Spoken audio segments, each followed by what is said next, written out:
우리가 지난주에 숯불을 원수 머리 위에라는 제목으로 같이 말씀을 나눠봤죠. 숯불을 머리 위에 두라는 말씀은 무엇이라고요?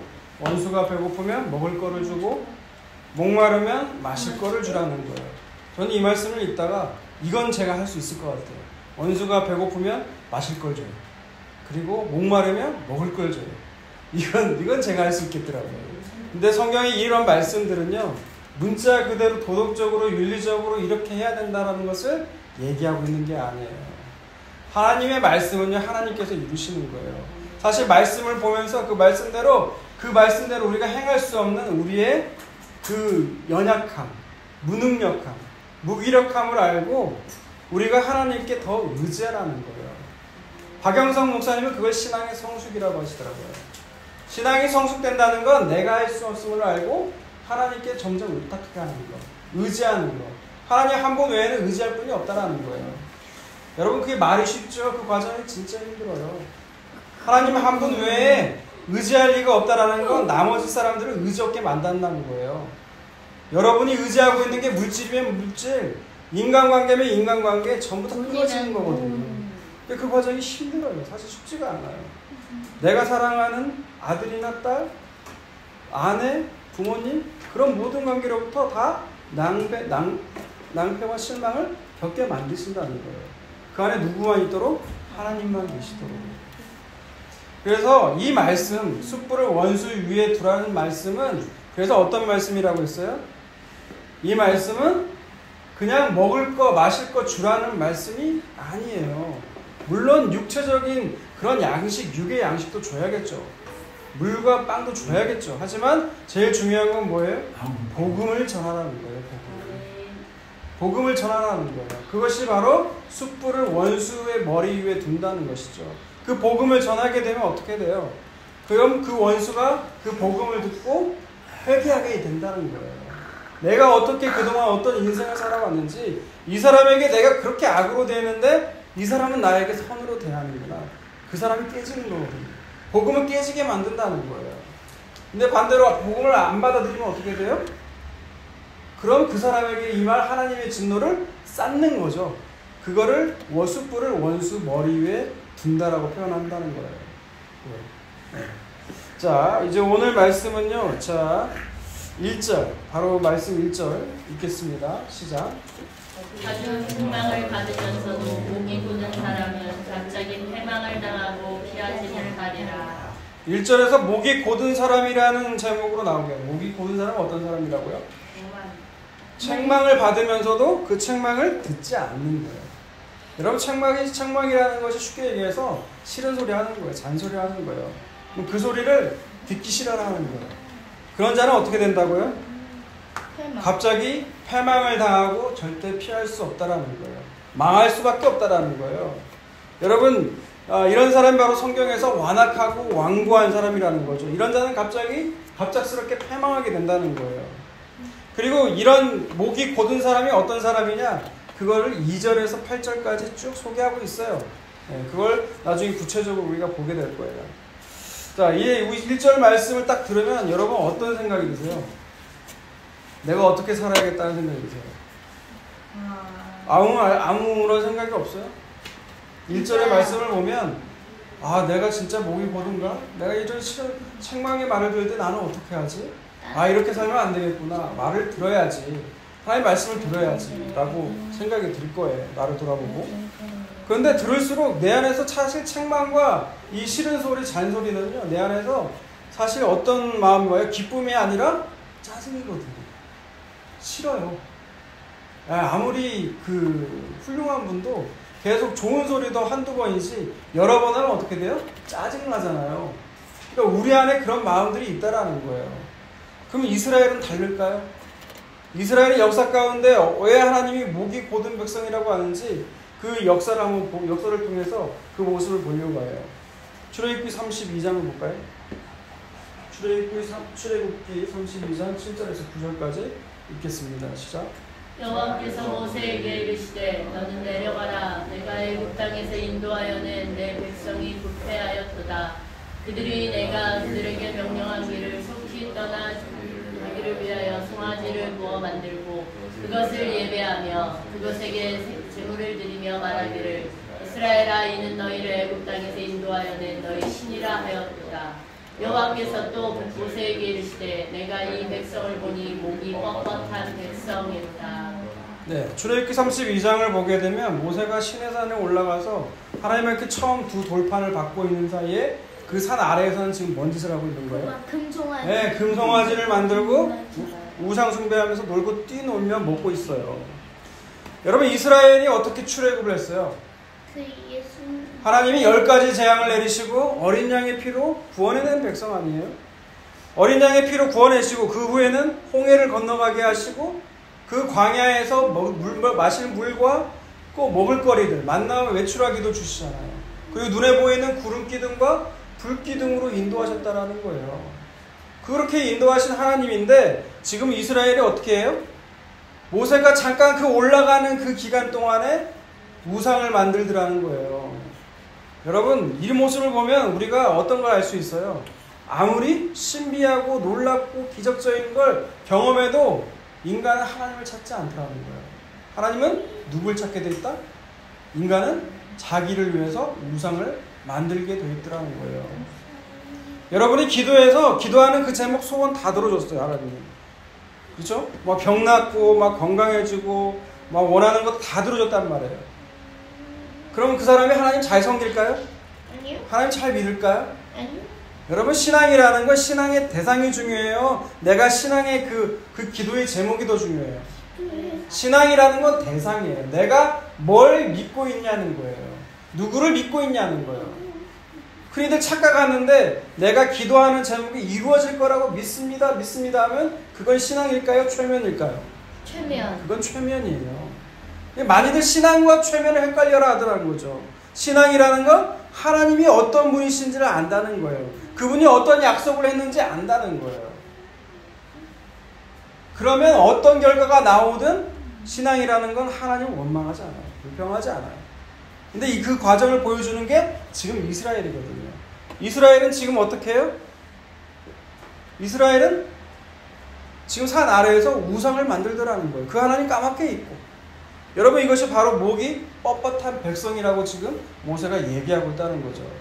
그럼 언약을 어긴 이스라엘을 하나님은 어떻게 하셔야 돼요? 시내산에서 그 앞에서 언약한 대로 죽여야 돼요. 그게 10절이에요. 10절 읽어보세요. 그러니 내가 하늘에 오라 내가 그들에게 진노하여 그들을 진멸하고 너를 큰 나라가 되게 하리라. 내가 진노하고 진멸해서 차라리 모세 너만 따로둬서 네 후손을 통해서 내가 나라를 하나 만들게 그렇게 하나님이 얘기했거든요. 제가 모세라면 어떻게 했을까요? 네, 그렇게 했을 것 같아요. 저를 너무 잘하시네요. 네, 모세는 땡큐 제가 고맙습니다 그렇게 할게요라고 하지 않았어요. 어떻게 기도했느냐 11절과 12절 보세요.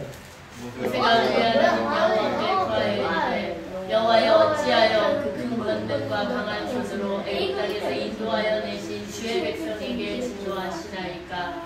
어찌하여 애굽 사람들이 이르기를 여호와가 자기의 백성을 산에서 죽이고 지면에서 진멸하려는 악한 의도로 인도해 내었다고 말하게 하시려 하나이까. 주의 맹렬한 노를 그치시고 뜻을 돌이키사 주의 백성에게 이 화를 내리지 마옵소서. 네, 모세는 땡큐 하지 않고 어떻게 했다고요?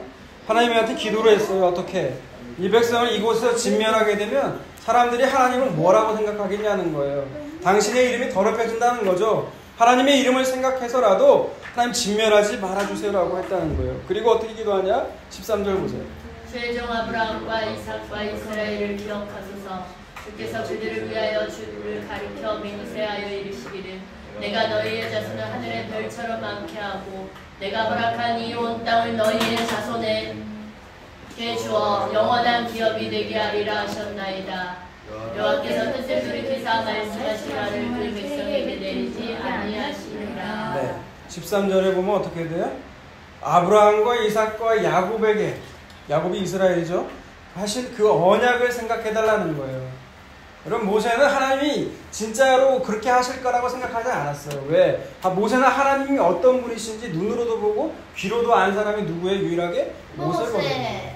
그래서 모세는 하나님 앞에 그 언약을 두고 지금 기억해달라고 약속의 하나님 기억해달라고 기도하고 있는 거예요. 만약 여기서 우리가 진멸당해도 우리는 말할 변명할 그 건덕지가 하나도 없어요. 마땅해요. 죽어도 마땅해요. 하지만 그렇게 되면 하나님의 언약은 어떻게 되겠냐는 거예요. 그렇게 되면 당신의 이름이 어떻게 되겠냐는 것이죠. 그리고 하나님은 이 모세의 기도를 들으시고 어떻게 해요? 진멸 뜻을 돌이키시죠. 그런데요, 여러분 문제는요, 여러분 이스라엘은 목이 곧은 백성이에요. 그리고 하나님이 이들과 함께 한다면 언제든지 또 진멸할 수 있는 사건들이 발생할 수 있다라는 거예요. 그래서 하나님은 뭐라고 말씀하시냐면 출애굽기 33장 3절을 보세요. 너희를 적과 꿀이 흐르는 땅에 이르게 하려니와 나는 너희와 함께 올라가지 아니하리니 너희는 목이 곧은 백성인즉 내가 길에서 너희를 진멸할까 염려하느니라 하시니. 하나님 뭐라고 말씀하시냐면 내가 약속한 대로, 그래, 아브라함과 이삭과 야곱에게 말한 대로 그 약속의 땅에 너희를 데려가 줄게. 그런데 너희와 함께 가지는 않겠다라는 거예요. 왜요? 그렇게 되면 너희는 목이 곧은 백성이기 때문에 언젠가는 내가 너희를 진멸할까? 뭐라고요? 염려된다. 염려. 저는 이거 오늘 본문 준비하다가 이 부분에서 울컥했어요. 하나님이 그냥 진멸해도 상관이 없는데 하나님은 어떤 분이세요? 그 진멸당할 것을 염려하시는 하나님이시라는 거예요. 나는 하나님이 어떤 하나님인 줄 아냐? 딱 하나님은 율법의 기준을 가지고 이걸 어기면 무조건 진멸시켜서 죽여버려야 돼. 너무 철저한 냉정적인 그 하나님, 이런 모습이 하나님인 줄 알았어요. 구약의 하나님. 하지만 어떤 하나님이라고요? 그걸 원치 않는다는 거예요. 너희가 진멸당하는 걸 원치 않는다는 거예요. 여러분, 그게 하나님의 마음이라는 거예요. 그래서 모세는요, 그 하나님의 마음을 알기 때문에 또 기도를 하게 되는 거죠. 그래서 15절 보세요. 15절. 모세가 여호와께 아뢰되 주께서 친히 가지 아니하시려거든 우리를 이곳에서 올려보내지 마옵소서. 뭐라고 기도해요? 하나님 약속의 땅 하나님 안 갈 거면 하나님 우리도 데려가지 말아주세요. 여러분, 모세가 이 기도를 했다는 것은 어떤 기도의 내용이에요? 하나님이 함께 가지 않으면 그 약속의 땅이 무슨 소용이 있냐는 거예요. 하나님이 계신 곳이 곧 천국 아니냐는 거죠. 근데 여러분, 이 대목을 읽다가 저희 자녀들이 생각이 났어요. 자녀들이 어떤 말을 주로 많이 하냐면 돈만 주면 자기는 독립하겠다는 거예요. 돈만 주면 자기는 얼마든지 나가 살 수 있다는 거예요. 우리 자녀들에게 부모는 어떤 존재일까요? 그러면 돈 주는 존재인 거죠.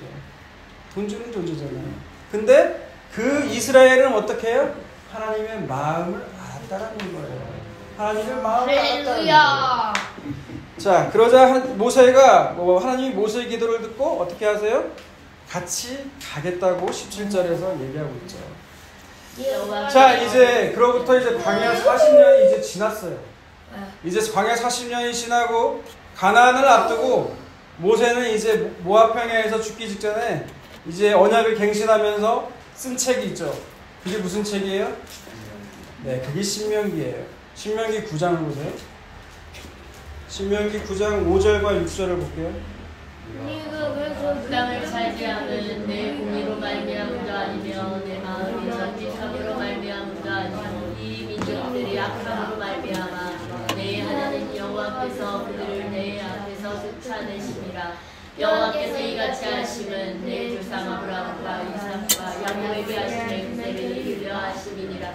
그러므로 내가 알 것은 내 하나님 여호와께서 내게 이 아름다운 땅을 기업으로 주신 것이 내 공의로 말미암음이 아니니라. 너는 목이 곧은 백성이니라. 네, 여기서 목이 곧은 백성이라고 하시죠. 지금 이 말씀을 듣고 있는 건 광야 1세대가 아니에요. 2세대예요. 1세대는 원망하고 불평하다가 다 죽었어요. 그럼 2세대는 그걸 보고 뭔가 달라졌을까요? 아니요. 똑같아요. 1세대도 2세대도. 1세들이 하는 짓을 보고 나면 이 바뀌었어야 되는데 2세대도 똑같다라는 거예요. 그런 2세대에게 모세가 지금 말하고 있는 거죠. 니들이 지금 약속의 땅에 들어갈 수 있는 건 뭐라고요? 니들이 의로워서가 아니야.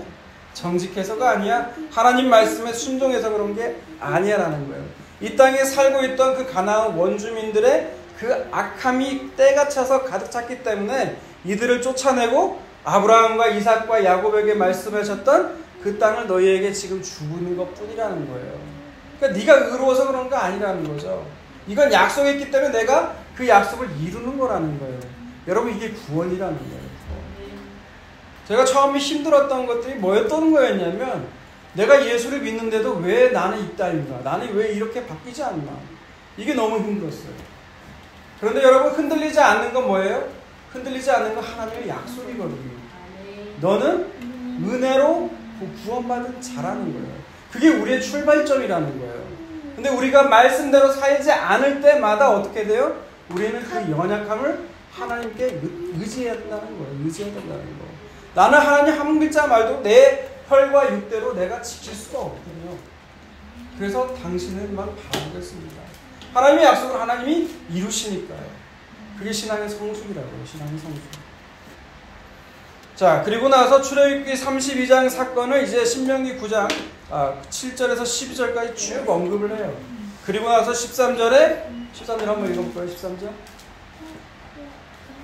여호와께서도 내게 말씀하여 이르시되 내가 이 백성을 보았노라 보라 이는 목이 곧은 백성이니라. 네, 이게 1세대뿐만이 아니라 2세대도 역시 목이 곧은 백성이라고 얘기해주고 있는 거죠. 자, 신명기 31장을 넘어갈게요. 신명기 31장 26절에서 29절. 이 율법책을 가져다가 너희 하나님 여호와의 언약궤 곁에 두어 너희에게 증거가 되게 하라. 내가 너희의 반역함과 목이 곧은 것을 아나니 오늘 내가 살아서 너희와 함께 있어도 너희가 여호와를 거역하였거든. 하물며 내가 죽은 후의 일이랴. 너희 집화 모든 장로와 관리들을 내 앞에 모으라. 내가 이 말씀을 그들의 귀에 들려주고 그들에게 하늘과 땅을 증거로 삼으리라. 내가 알거니와 내가 죽은 후에 너희가 스스로 부패하여 내가 너희에게 명령한 길을 떠나 여호와의 목전에 악을 행하여 너희의 손으로 하는 일로 그를 경노하게 하므로 너희가 후일에 재앙을 당하리라 하느니라. 네, 모세의 율법책, 그 언약 갱신한 걸 언약궤 곁에 두고 증거로 하면서 말하는 거예요. 나는 니들이 반역하고 목이 곧은 것을 안다라는 거죠. 내가 살아있을 때도 너희들이 여호와를 거역했는데 내가 죽게 되면 너희가 어떻게 될지 뻔하다는 거예요. 무슨 말이에요?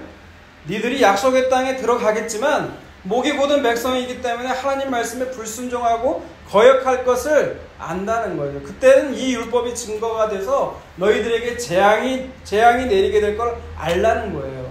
이런 무시무시한 말이죠. 그럼 이 말씀을 딱 듣고 이 광야 2세대는 이 율법을 기억해서 목이 곧은 백성이 아니라 하나님 말씀에 순종하고 목이 좀 부드러워진 백성이 되었을까요? 자, 이제 역사를 또 보자고요. 이사야서 1장 1절에서 4절 말씀 읽어볼게요. 아하스와 히스기야 시대의 아모스의 아들 이사야가 유다와 예루살렘에 관하여 온 계시라. 하늘이여 들으라. 땅이여 귀를 기울이라. 여호와께서 말씀하시기를 내가 자식을 양육하였거늘 그들이 나를 거역하였도다. 부는 그 인자를 알고 나귀는 그 주인의 부유를 알건만은 이스라엘을 알지 못하고 나의 백성을 깨닫지 못하는도다 하셨도다. 슬프다 범죄한 나라여 허물진 백성이여 행악의 종자여 행위가 부패한 자식이로다. 그들이 여호와를 버리며 이스라엘의 거룩하신 일을 만홀히 여겨 멀리하고 물러갔도다. 네, 이사야 선지자도 지금 누구를 증인으로 내세운 거예요? 모세가 하늘과 땅을 증인으로 내세운 것처럼 이사야 선지자도 하늘과 땅을 증인으로 내세우는 거예요. 율법을 기억하라는 거죠. 자, 뭐예요 그 내용이? 내가 자식을 양육했지만 나를 거역했다라는 거예요. 한낱 짐승에 불과한 소도 주인을 알아요. 나귀는 그 주인의 구유를 알아요. 구유가 뭐예요? 초등학생? 구유요? 네. 우유. 네, 구유라는 건 짐승이 먹이를 담아먹는 그 그릇을 얘기해요. 그것조차 아는데 자녀로 양육한 이스라엘은 누구를 알지 못해요? 하나님을 알지 못하더라는 거예요. 깨닫지도 않더라는 거죠. 왜? 이들은 목이 곧은 백성이기 때문에. 그래서 5절과 6절 보세요. 너희가 어찌하여 매를 떠 맞으려고 폐업을 거듭하느냐. 온 머리는 병들었고 온 마음은 피곤하였으며 발바닥에서 머리까지 성한 곳이 없이 상한 것과 터진 것과 새로 맞은 흔적뿐이거늘 그것을 짜며 싸매며 기름으로 부드럽게 함을 받지 못하였구나. 그래서 하나님은 목이 곧기 때문에 하나님은 말씀하신 대로 매를 대세요. 그리고 때리시죠. 하지만 목이 부러지지가 않는 거예요. 그래서 결국 북이스라엘은 어떻게 돼요? 아수르에게 망하고 남유다는 바벨론에게 망하잖아요. 바벨론 포로 그 기간이 끝나고 나와서 잠깐 정신 차리는 듯하지만 시간이 지나니까 어떻게 해요? 또 목이 곧은 백성이라 어쩔 수가 없는 거예요. 그래서 결국 나라가 망하게 되죠. 그런데 그럼에도 불구하고 우리에게 희망이 있는 건 뭐예요? 하나님의 약속은 하나님이 이루시겠다라는 거예요. 여러분, 그게 하나님의 영광이에요. 그게 하나님의 영광이라고요. 이 목이 곧은 백성을 대신해서 하나님께서 고개를 숙인 그 아들을 보내시죠. 그분이 누구예요? 예수님이죠. 마태복음 26장 39절을 보세요. 조금 나아가서 얼굴을 땅에 대시고 엎드려 기도하여 이르시되 내 아버지여 만일 할만하시거든 이 자녀에게서 지나가게 하옵소서. 그러나 나의 원대로 마시옵고 아버지의 원대로 하옵소서 하시고. 네, 마태복음 26장의 배경이 되는 곳이 어디입니까? 우리가 알고 있는 감람산이죠. 감람이라는 건 올리브예요. 올리브. 올리브산에서 기도하시는 장면이에요. 네, 우리는 목이 뻣뻣해가지고 보다가지고 뻣뻣한데 고개 숙이지가 않는데 하나님의 아들이 어떻게 해요? 땅에 얼굴을 대시고 지금 기도하시는 거예요. 뭐라고 기도하시는 거예요? 내 원대로 마시고 아버지의 뜻대로 되기를 기도하시는 거예요. 그게 예수님이죠. 요한복음 19장 30절을 보세요.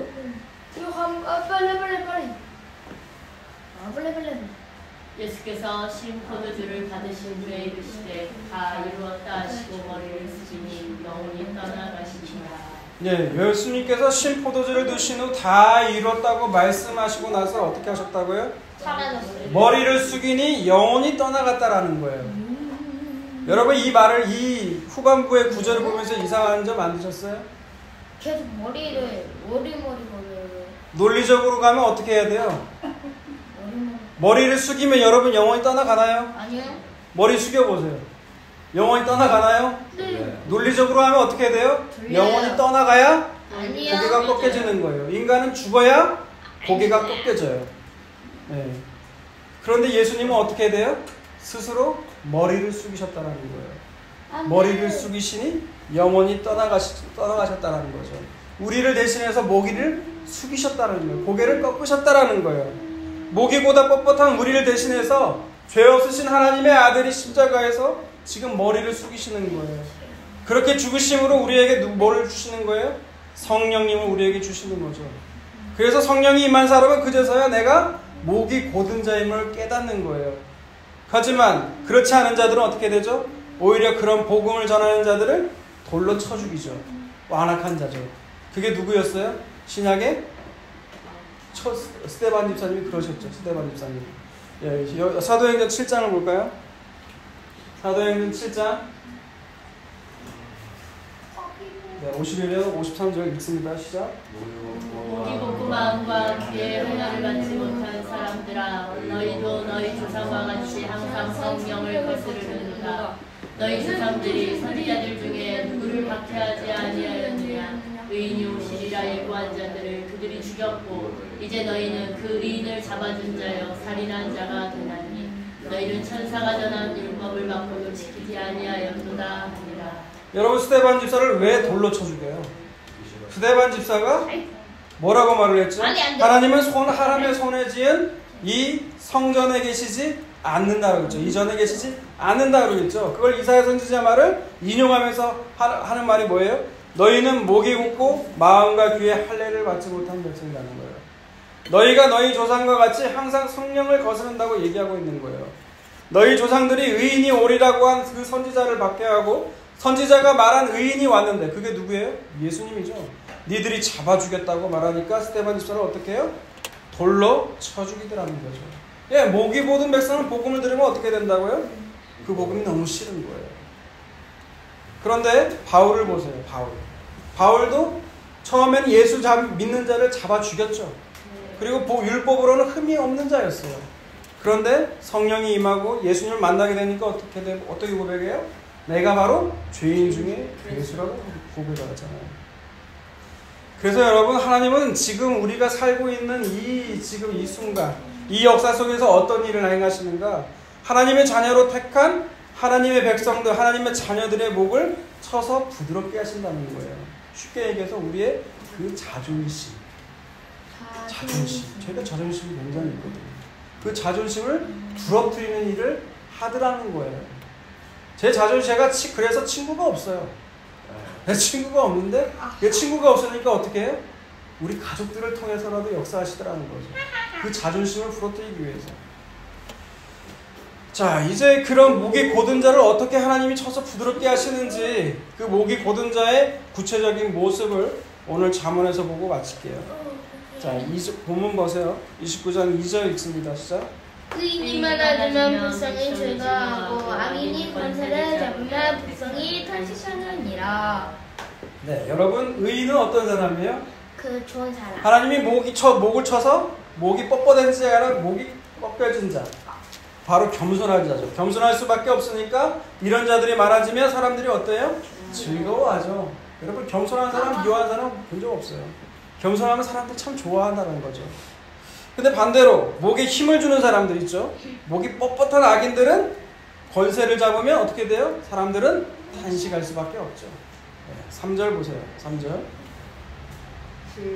사모하는 자는 나비를 즐겁게 하여도 창기와 사귀는 자는 재물을 잃느니라. 네, 이 말씀도 마찬가지예요. 하나님이 목을 쳐서 목이 꺾여진 자들은 참 지혜이신 예수님을 사랑할 수밖에 없죠. 그렇기 때문에 아비이신 그 하나님을 즐겁게 하는 자들이에요. 하지만 목이 곧은 사람들은 창기와 사귀는 자들이라는 거죠. 여러분 창기라는 건 예수님이 아닌, 그러니까 음란한 여자, 진짜 실제로 문자적으로 창기를 가리키는 게 아니에요. 예수님 말고 다른 걸 사모하는 사람들, 이게 모든 것이 다 창기라는 거에 상징되는 거죠.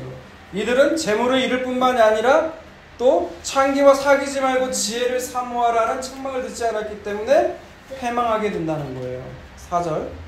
왕은 정의로 나라를 견고하게 하나 뇌물을 억지로 내게 하는 자는 나라를 멸망시키느니라.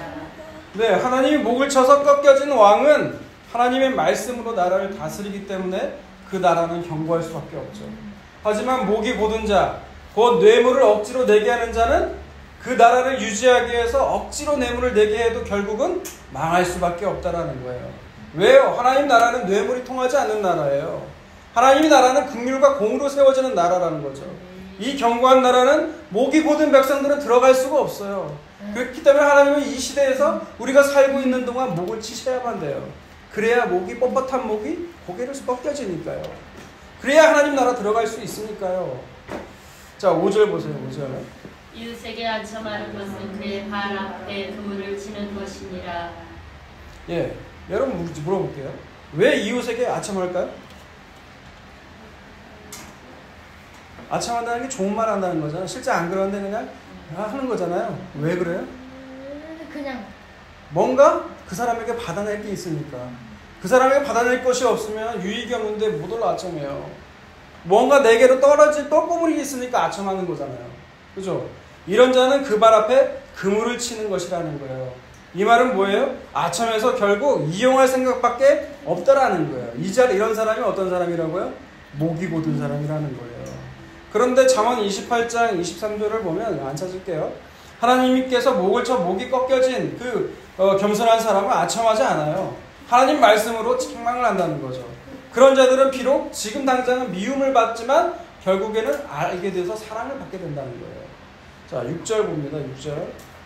악인이 범죄하는 것은 스스로 울무가 되게 하는 것이나 의인은 노래하고 기뻐하느니라. 네, 목이 곧은 악인은 범죄에도 책망을 듣지 않기 때문에 그 범죄가 결국 스스로를 올가매는 올무가 될 수밖에 없어요. 하지만 목이 꺾여진 의인은 어떻게 돼요? 그 주님으로 말미암아 노래하며 기뻐하는 인생을 산다는 것이죠. 바로 저는 우리 교회가 이런 자들로 넘쳐나길 바랍니다. 7절 볼게요. 7절. 의인은 가난한 자의 사정을 알아주나 악인은 알아줄 지식이 없느니라. 네, 의인은요 하나님 목이 쳐서 꺾여진 사람이에요. 그렇기 때문에 지금 현재 고난 중에 있는 가난한 자들의 사정을 알 수밖에 없어요. 하나님 앞에 목이 꺾여본 적이 없는 그 교만한 사람은 어떻게 돼요? 가난한 자의 사정을 알아줄 지식이 없는 거죠. 여러분 과부의 심정은 누가 한다고 그래요? 과부. 호람이가 한다는 거죠. 역시 MZ예요. 한 번도 가난해 본 적이 없는 사람은 가난한 자의 사정을 알까요? 모를까요? 몰라요.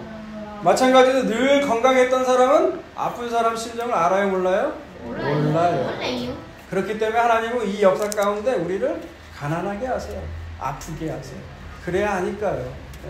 마지막으로 8절 있습니다. 시작. 거만한 자는 성읍을 요란하게 하여도 슬기로운 자는 노를 비치게 하느니라. 네, 목이 곧은 자는 자기의 목을 더 곱게 세우려고 하는 세상이 요란할 수밖에 없어요. 하지만 슬기로운 자, 하나님 앞에서 목이 꺾여진 자는 노를 그치게 한다는 거죠. 바로 예수님이죠. 예수님께서 그 십자가에서 하나님의 노를 그치게 한 바로 그 슬기로운 자시죠. 그리고 하나님은 그 아들 예수님을 세우시고 그 발 아래 엎드리라고 말씀하세요. 여러분, 예수님 발에 누가 엎드려요? 예수님 오셨을 때 바리새인과 서기관들은 엎드렸어요? 안 엎드려요. 율법을 자기가 지켰다는 의가 있기 때문에, 목이 곧았기 때문에 절대 예수님 발 아래 엎드리지 않아요. 그럼 누가 엎드려요? 죄인들. 세리와 창기같이 자기가 죄인인 것을 아는 사람들. 그 사람들만이 예수님 발 앞에 엎드린다는 거죠. 그렇기 때문에 하나님이 택한 하나님의 사람들에게는 여러분 고난이 많을 수밖에 없어요. 왜요? 고난만이 우리의 목을 꺾을 수가 있기 때문에 그래요. 그래야 우리의 교만이 꺾여지고 예수님 발 아래 엎드릴 수 있기 때문에 그렇다는 거예요. 그런데 이런 책망의 말씀을 듣고도 목을 곧게 하는 자는 결국 패망하게 된다는 거예요. 그러므로 하나님은 오늘 또 우리가 사는 동안 우리의 목을 지금 치시고 꺾으시고 계시다는 거예요. 여러분, 옆에 사람 목을 보세요. 목이 뻣뻣한지 한번 목을 만져보세요. 하나님께서는 목을 치셔야만 돼요. 왜요? 하나님 나라는 목이 꺾여진 자는, 목이 꺾여진 사람만이 들어갈 수 있으니까요. 그래서 오늘 우리 상황 가운데 여러분 자존심 상해하고 고난이 올 때, 이게 하나님 나를 버린 것이 아니고 하나님 나를 사랑하셔서 그 나라로 들어가게 하시는 그 하나님의 사랑이구나 라고 깨닫고 살아가시는 저와 여러분이 받으시기를 주님의 이름으로 축원합니다. 아멘.